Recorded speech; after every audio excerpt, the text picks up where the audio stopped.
The digital literacy program launched by the government has created 149,000 jobs for the youth over the last 1 year.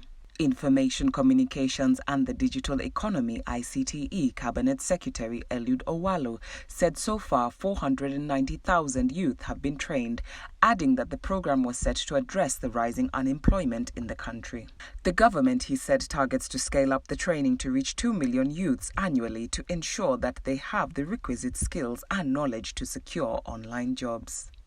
To make the initiative a success, the Ministry of ICT, he said, has embarked on the establishment of digital hubs across the country to ensure that as many youth as possible have access to the training. One digital hub, he said, will train up to 1,500 youth per annum. The CS said the government will also scale up internet connectivity to ensure that the hubs are connected. 25,000 markets, he added, are earmarked for internet connection and the public Wi-Fi to enhance access to online jobs and trade. The program, he said, also targets schools, health facilities, police stations and homes. Speaking during the Vision 2030 medium term for dissemination meeting in Kisumu, the CS said the government targets to lay 100,000 kilometers of fiber optic cable to scale up internet connectivity. No longer need to go to the towns. We will create jobs right there in the village. They don't need to go to the towns because the white-collar jobs are not there.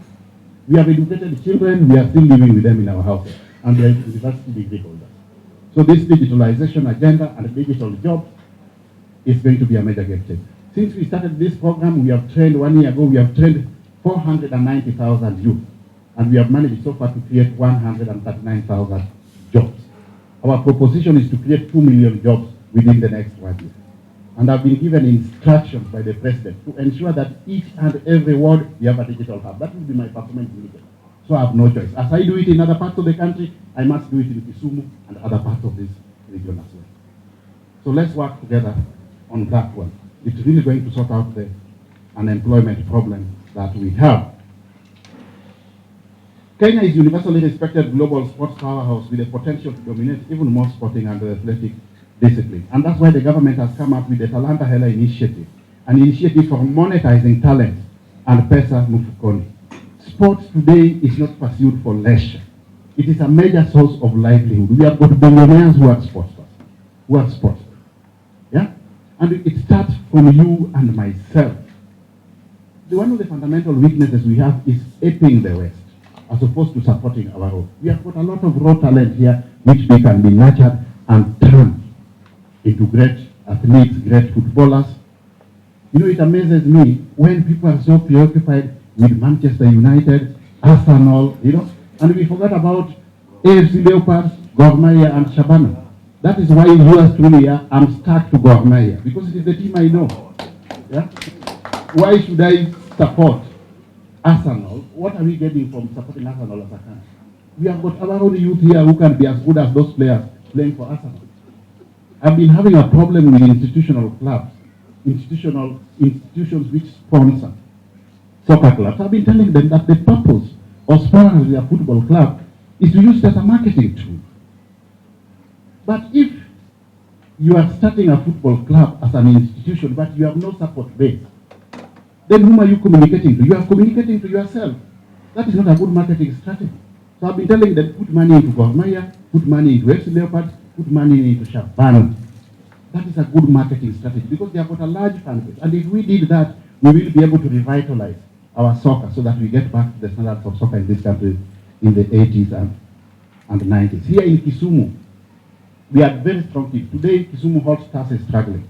Kisumu All Stars is struggling. Kisumu Black Stars is virtually dead. There was also poster here, Kisumu is dead.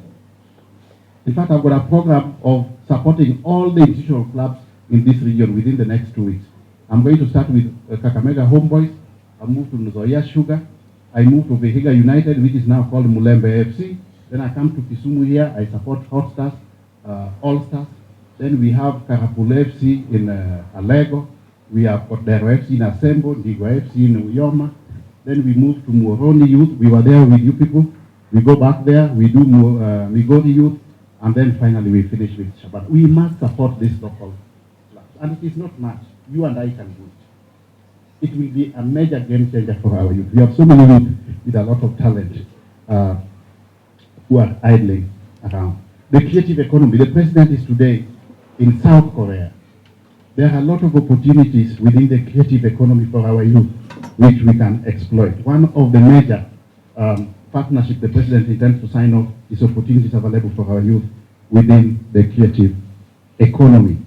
Then the other one is the rollout of the fiber optic cable, 100,000 kilometers of fiber.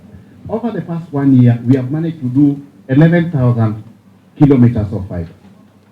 We have now changed the model. As opposed to digging tunnels along the ground to roll out fiber, we have now changed the model. We are going to roll out fiber using the existing electricity transmission lines. We have already contracted Kenya Power for that purpose. You know, it's just a question of being creative and trying to do things different. It's going to be cheaper for us. Yeah? Using the old model of digging the trenches down, we were spending about 2.3 million shillings per kilometer of fiber. This new model will spend about 600,000, about a third of the cost. As opposed to taking 5 years to roll out 100,000 kilometers of fiber, we will be able to do 100,000 kilometers of fiber within the next 2 years. Yeah? So the net effect of this is that each and every place where there is an electricity transmission line, we will equally have a fiber line and we will be able to have internet. If there is electricity in a given home, cumulatively, or finally, or eventually, we will be able to have internet, fiber connectivity and internet connectivity in each and every place. That is the direction we are going. And in that process, anywhere where there is an electricity transfer, we should also be able to have internet connectivity. And this is another plan that we have. We are going to have 25,000 Wi-Fi hotspots in all the markets. In each and every market in this country, largely perhaps now today, we already have a transformer. Where there's a transformer, we will ensure that there is a what? There is internet. Starting with the market. Then we do the schools. We do the health facilities, the police stations, then all government offices. Then we go to the villages. In each and every ward in this country, we are going to have a digital hub, where we are going to train our boys and girls, our youth, on digital skilling. Anywhere where there is an MCA, when you go back home, ask the MCA, when are we getting our digital hub? I'm ready with the computer. I'm ready with internet connectivity. We have already worked with members of parliament to facilitate a review of the CDF Act, to the extent now that they can access 3% of annual budgetary allocation on the CDF for purposes of setting up a digital hub. Once they have the infrastructure, we will come in, facilitate the connectivity, bring the computers, do the training for free. The youth are not going to pay. And then, most importantly, we will connect the youth to global technological companies for purposes of digital what? Jobs. This is a game changer, good people, because we no longer need to send our youth to America, Germany, UK to learn. They will be able to access education from right in the village.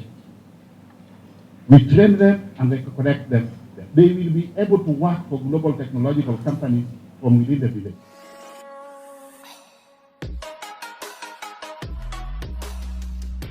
You are watching Media One International, always fast and fast.